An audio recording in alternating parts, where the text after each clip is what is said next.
Hello mga paps, welcome back ulit sa ating panibagong YouTube video. So ngayon mga paps, ang video natin ngayon ay ito na po yung latest update sa ating Unli Data. So tuturuan ko kayo kung paano po kayo magkaroon ng Unli Data, at the same time update na rin kung ano na ba yung mga pagbabago na presyo. Okay, so una-una sa lahat, para magka-Unli Data po kayo, ang kailangan nyo po na SIM card ay Smart, TNT or Sun. Yun po ang mga SIM na kailangan para magkaroon ng Unli Data. At ito po ay selected SIM lamang. Kaya kung meron po sa inyo, that's good. Kung wala, tanggapin. Kasi pakiramdam ko yung mga pinaglalabasan nitong Unli Data, yung mga matagal ng users and yung palaging niloloadan yung number, dun nagkakaroon ng Unli Data. I'm not sure pero sa akin kasi ganun. Okay? So kaya paano magkaroon ng Unli Data? Una-una, i-download nyo muna si Smart App sa Play Store. Smart App sa Play Store, i-search nyo lang po doon, makikita nyo po siya din yung logo ng Smart application, and then open nyo lang yon. Kung wala pa kayong account, register lang kayo. Pag may account na kayo, open nyo na kayo and mapunta na kayo sa dashboard. Tapos makikita nyo kapag itong dashboard na special deals for you, i-click nyo lang po yon.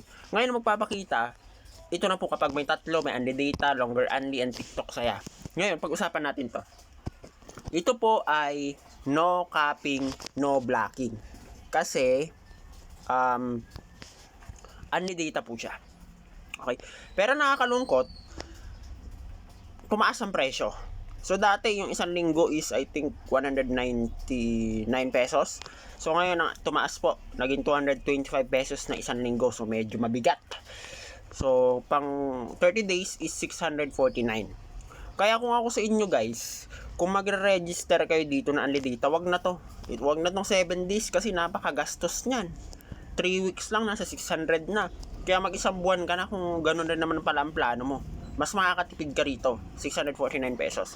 Kung gusto niyo na mas matagal, halimbawa, gusto niyo na mas mahabang Unli, click nyo lang to Longer Unli. Tapos makita nyo dito, meron sila dito Unli Data 649. Unli Data for 2 months 1299, and Unli Data for 3 months is 1949. Yan yung mga promo na latest. Hindi ko lang alam kung meron po sa inyong lahat kasi ito selected SIM lang po. Kaya kung meron, napakaswerte nyo. Meron din to sa dial, sa asterisk 121 number sign, yung number 1 icon. Okay, so yun. Yun po yung latest dito sa Unli Data. Tapos itong TikTok Saya, click natin. Ayan, ito yung mga ibang promo, i-icon na rin natin. TikTok Saya 99, Now Saya All 99, Unli TikTok. Ayun, Unli TikTok siya. Plus with Unli FB and Mobile Legends, plus 6 gig, plus Unli calls and text for 7 days. Ito naman, ganun din. Ito naman ganun din pero for 28 days. Okay? So, kung ako sa inyo, dito na ako, ito yung pinaka the best, itong 1 month. Ito, Unli Data. Okay? Tapos na maganda rito guys, no? Pag may Unli Data na kayo, sky's the limit na yan. Wala nang blocking yan. Kasi si Smart po ang nag-provide ng Unli Data nyo. Kaya huwag kayong kabahan mag-download ng mga mabibigat na file. Wala nang problema dyan. Okay? So, yun lang po ang latest update sa mundo ng unlimited internet. Muli, ako nga po para sa Android. See you in my next video. Babush out!